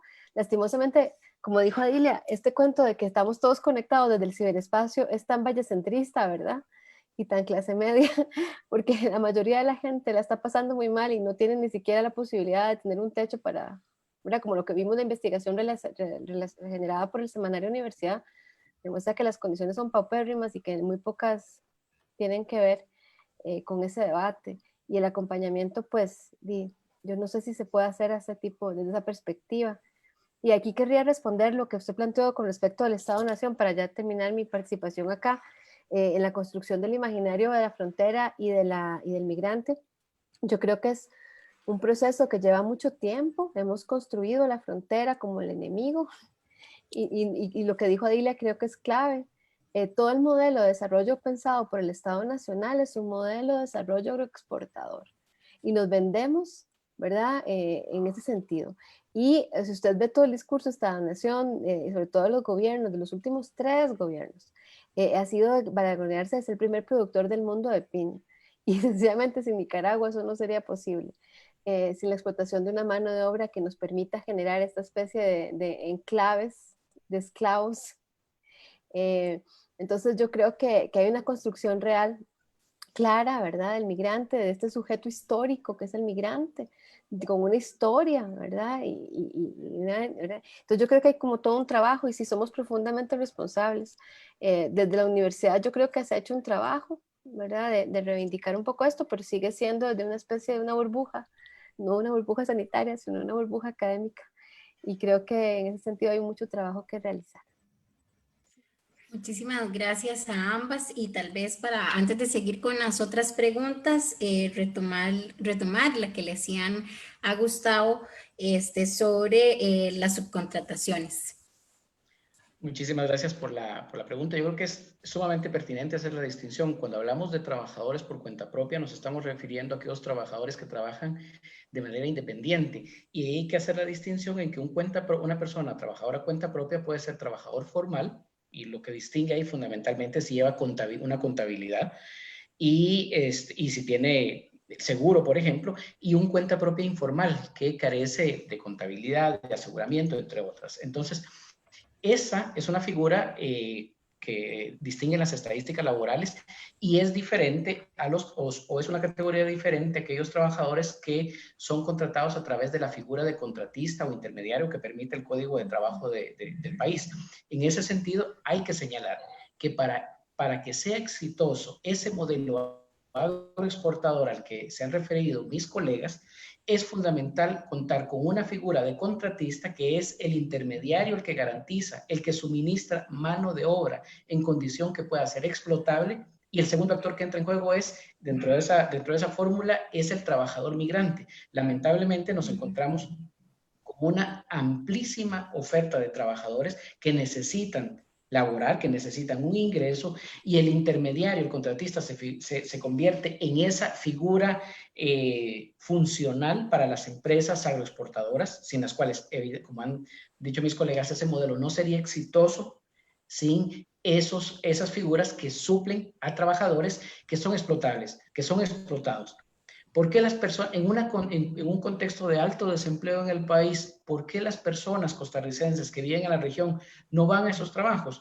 Por varias razones, pero 2 claves son las condiciones de explotación laboral, el no pago de salarios mínimos, el no pago de los derechos, el no cumplimiento de los derechos laborales desestimula que trabajadores nacionales vayan a esas actividades. Y segundo, lo intensivo de la fuerza física y del esfuerzo físico que se requiere es altísimo. Entonces, para muchos ese esfuerzo y ese trabajo no compensa los malos salarios que pagan en muchas de estas empresas.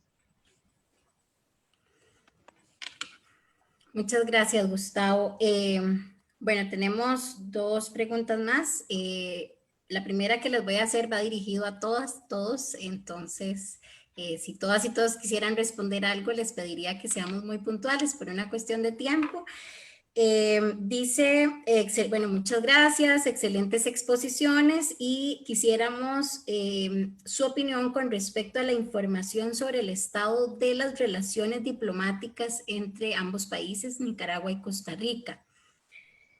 Y la segunda pregunta es, ¿qué incidencia se ha realizado para denunciar y visibilizar aún más estas afectaciones de derechos humanos que se están presentando en la zona norte? Dice los derechos humanos de las personas migrantes que por años ante la falta de acceso a la información para la regularización de su condición, ¿verdad? Ha subsistido y ha permanecido en el país con una condición de irregularidad. Entonces, no sé quién quisiera iniciar y con cuál pregunta. ¿Cuál respuesta más bien? A mí me gustaría tal vez abordar la segunda pregunta, otras formas de operar, y es muy importante que las políticas públicas se ajusten a esa realidad también de la zona norte. Y en parte eso también va relacionado con lo que nos decía doña Dilia, de que es súper importante abrirnos a espacios como la utilización de WhatsApp. Nosotros ahorita en medio de, pues somos un proyecto que relativamente nuevo de la Universidad de Costa Rica, que inició la profesora Melissa Salas, y este año, pues nos gustaría habernos expandido un poco más a la atención en terreno, sin embargo, por las circunstancias actuales no se ha podido. Y irónicamente, a través de WhatsApp, hemos logrado apoyar de cierta forma a algunas personas que están ubicadas en la zona norte. Esto me lleva a la segunda pregunta, que es qué labores de incidencia hemos estado haciendo. Acá, pues el crédito no es solo de la clínica. Varias organizaciones que se dedican y proyectos dedicados al trabajo con personas migrantes han estado pendientes de las acciones que se han tomado.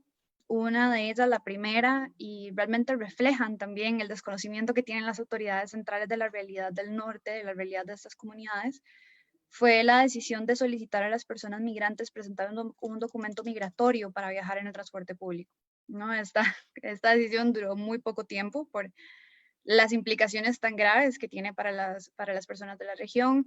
Sé que hubo movilización, sobre todo, digamos, en términos diplomáticos del Consejo de Personas Migrantes, de Vietnam, también de parte de la clínica, de cuestionar este tipo de decisiones, y por dicha las autoridades decidieron revertir esta decisión. ¿Cuál es el impacto que pudimos haber tenido? Bueno, impacto en cosas tan básicas como el acceso a la salud, en madres que necesitan transportar a sus hijos y no pueden hacerlo porque no pueden acceder a un transporte público que ya de por sí es poco accesible. Eso, digamos, para poder dimensionar un poco el impacto de esta medida. Otra medida que hemos estado cuestionando también de estos espacios, a través de la incidencia de RedNAM, de la clínica también. RedNAM, para aquellos que no la conocen, es la Red Nacional de Organizaciones Civiles para las Migraciones. Hemos estado cuestionando la medida que adoptó el área rectora de los Chiles de solicitar al personal de salud, exigir más bien al personal de salud que cuando se presente una persona indocumentada se le trate como persona contagiada, sin siquiera hacer un tipo de tamizaje, y no se le atienda hasta que se presenten las autoridades de Fuerza Pública y Migración.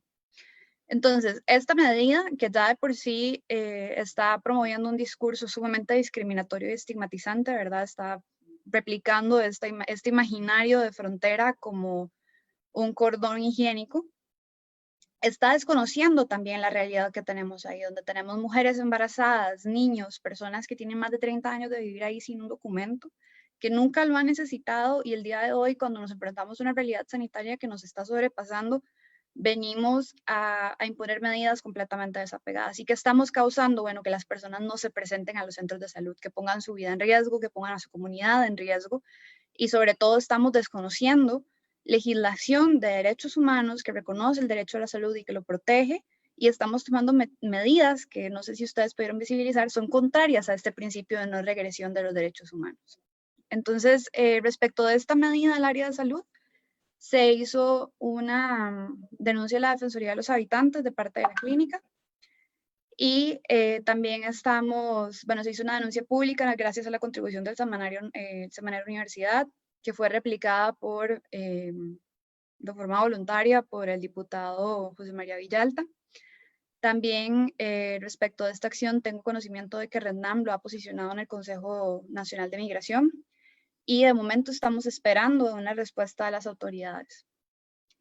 Por otra parte, también varias organizaciones de derechos humanos, tanto lideradas por la clínica como proyectos de la UCR, en las que, si no me equivoco, se cuentan también los kioscos ambientales, en las que también se han incluido otros colectivos, como el colectivo feministas, Chancha Negra, organizaciones como Acceder, como el CIDEUM, e incluso organizaciones también de personas nicaragüenses, se han pronunciado y han hecho un llamado a las autoridades costarricenses de ser razonables y proporcionables a la hora de adoptar medidas para combatir esta situación sanitaria, y sobre todo que respeten los derechos humanos de las personas migrantes en situación irregular, y sobre todo los derechos de aquellas que antes de esta situación sanitaria ya se encontraban dentro del país.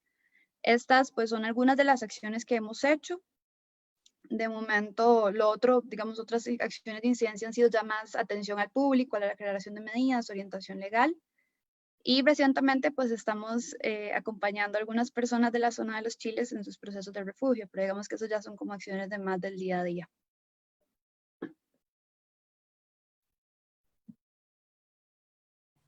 Muchas gracias. Gracias, Gabriela. No sé si Adilia y Gustavo quisieran agregar algo con respecto a estas dos preguntas que nos hacen.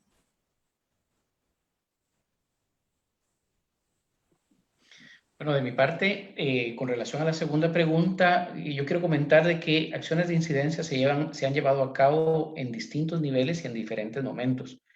Justamente estaba recordando hace unos instantes que hace unos 15 años con Adilia trabajamos en un informe que presentamos a la Comisión Interamericana de Derechos Humanos sobre las violaciones a derechos humanos de personas migrantes en Costa Rica, a propósito de una solicitud de audiencia temática que realizamos con organizaciones de sociedad civil. Pero hay que decir también que en la actualidad hay una serie de instancias universitarias en las que estamos involucrados, que hemos estado llevando a cabo denuncias desde el Centro de Investigación en Cultura y Desarrollo, SIC, desde la UNED.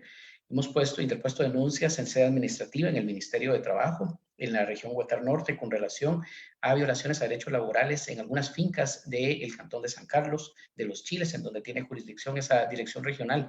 Y esto lo hemos hecho desde la universidad, pero lo hemos hecho también en conjunto con actores locales, con seccionales de sindicatos que están presentes en la zona.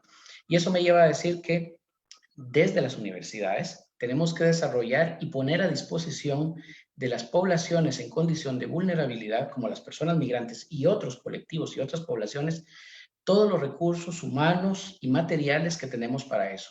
Quiero decirles y quiero comentarles que estamos consolidando un bloque de trabajo entre las universidades públicas para atender los temas de la expansión monocultivista, no solo de la piña, del banano, sino de otros productos que están afectando el ambiente, la salud y los derechos laborales de muchas poblaciones. Yo creo que ahí hay un nivel. Un segundo nivel es, siguiendo lo que plantea Gabriela, debemos de reconocer con humildad de que no podemos hacerlo todo, que necesitamos aprender y trabajar con los actores, en particular con actores locales. También estamos estamos consolidando un trabajo con actores locales. Esas son parte de las contribuciones que llevamos a cabo desde las universidades, con investigación, con acción y también con incidencia.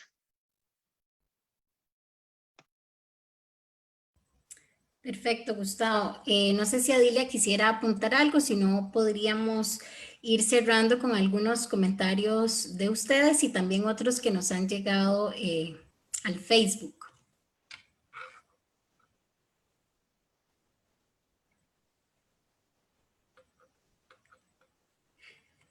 Bueno, si no, procederé a leer algunos de esos comentarios y luego haríamos algunas reflexiones finales ya para dar por concluida esta tarde tan provechosa, que sin lugar a duda lo que nos coloca son un montón de desafíos y nudos que debemos seguir abordando y seguir colocando sobre la mesa para dar justamente esta lucha de ideas, ¿verdad? Y hacer esta correlación de fuerzas ante discursos y políticas que apuntan hacia seguir vulnerabilizando las condiciones de las personas migrantes y favoreciendo más bien las condiciones de las empresas, principalmente las empresas del agronegocio, ¿verdad? Y bueno, les leo algunos de esos comentarios, permítanme un momentito. Dice... bueno, dice la compañera Bravo M, nos escribe: en la zona sur, el INDER da concesiones de tierra a familias que habitan en la milla fronteriza, lo cual permite que el Estado pueda invertir en crear condiciones en esas zonas, construyendo carreteras y espacios de comercio. Sería bueno que eso también se pudiera hacer en la milla fronteriza de la zona norte. Miguel Flores nos dice: creo que la situación sanitaria que se enfrenta en el país con la pandemia del COVID-19, al igual que otras regiones y el mundo entero, ha logrado visibilizar aún más la situación y condiciones de precariedad, explotación, discriminaciones y afectaciones de los derechos humanos a la población que habita en la milla fronteriza norte. Pero también nos hace notorio, una vez más, la falta y la voluntad política por parte del gobierno y su gabinete, la falta de políticas públicas y el incumplimiento de un sistema nacional e internacional en materia de derechos humanos. También nos dicen, hace años en Upala las fronteras solo estaban en el vocabulario de los políticos. Las personas de ambos países iban y venían como hermanos. No había conflicto entre ellos. Ticos tienen fincas en Nicaragua y sus trabajadores son nicaragüenses. Y bueno, también finalmente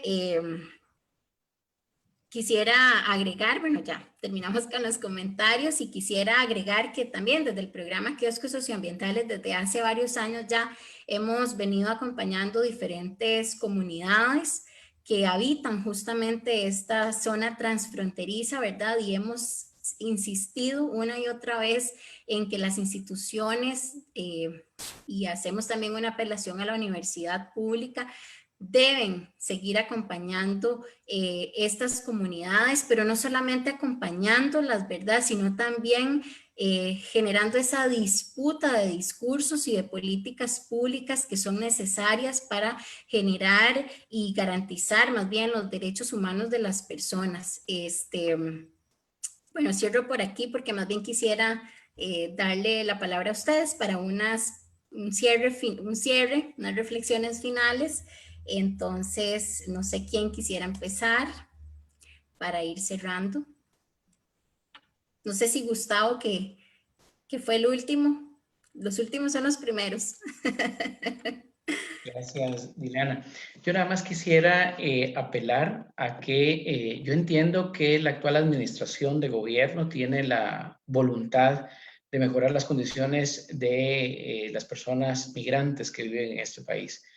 Pero yo creo que sería muy importante que esas iniciativas que tiene las pueda dialogar con distintos actores, de manera que las respuestas y las alternativas y las rutas que se construyan puedan no solo ser consensuadas, sino tener distintas miradas y distintas alternativas en esas construcciones.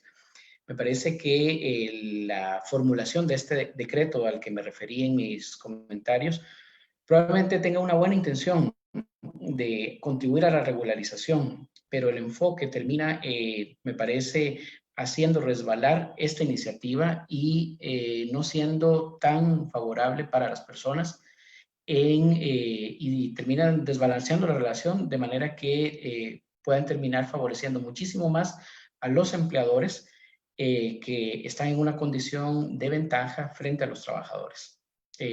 Nuevamente, muchísimas gracias por la invitación. A usted. No sé si continuamos con Adilia.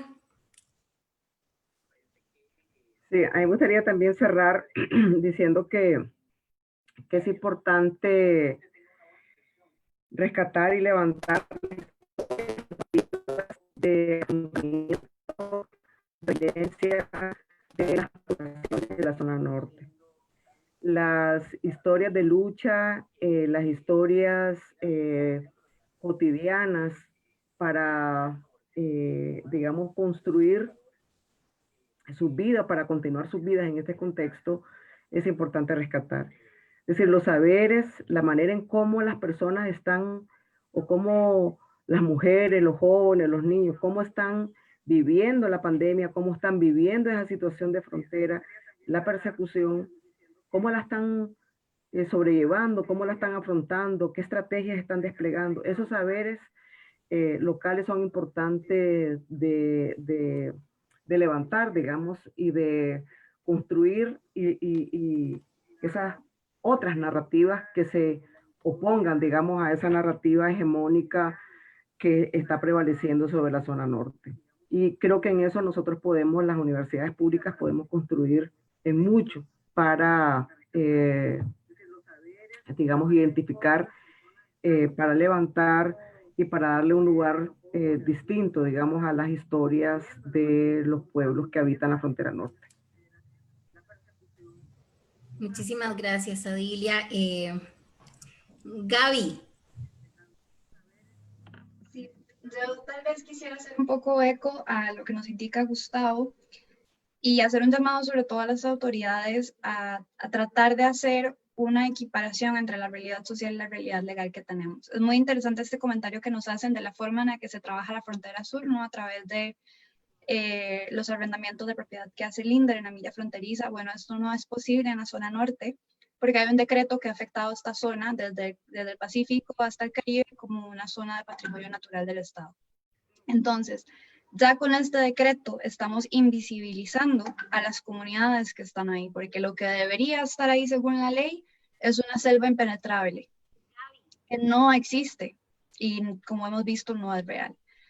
Eso por una parte, y por otra sobre todo hacer un llamado a la empatía, a la razonabilidad y a ver la realidad cuando estamos legislando, cuando estamos emitiendo decretos.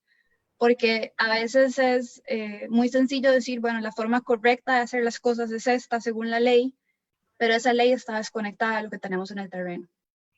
Y nosotros estamos obligados, desde el principio de los derechos humanos, desde el principio internacional, a tomar acciones positivas para poder responder y poder atender a los derechos de estas personas. Entonces, simplemente este llamado a las autoridades y, por supuesto, recalcar a la población en general y hacer un llamado también a evitar caer en la xenofobia y a reflexionar un poco mejor cuál es realmente lo que está sucediendo, porque esta segunda ola es mucho más incontenible que la primera, porque ya no es una cuestión de clase media y hay otros factores mucho más allá de la voluntad de la persona que están involucrados.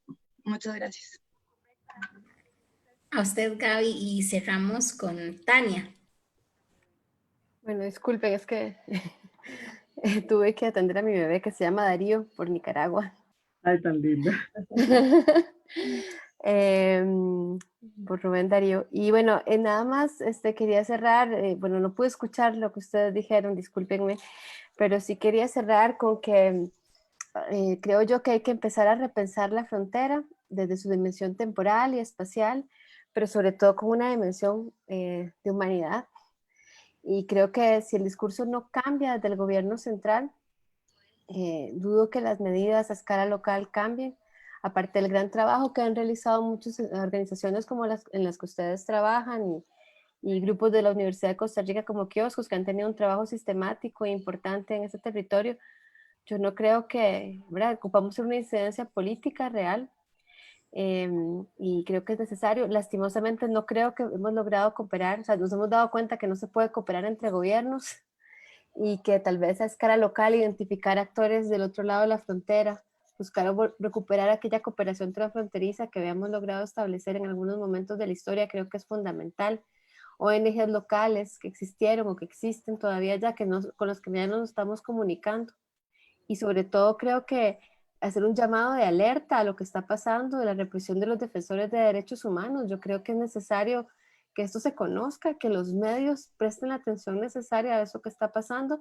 Yo hasta ahora escucho esta noticia que me alerta profundamente de lo que plantea Adilia, y creo que eso es necesario que se diga, que se denuncie, y que ojalá que las autoridades puedan tomar medidas de protección. Muchas gracias por el evento y espero que podamos seguir teniendo espacios de este tipo en ese sentido. Muchas gracias.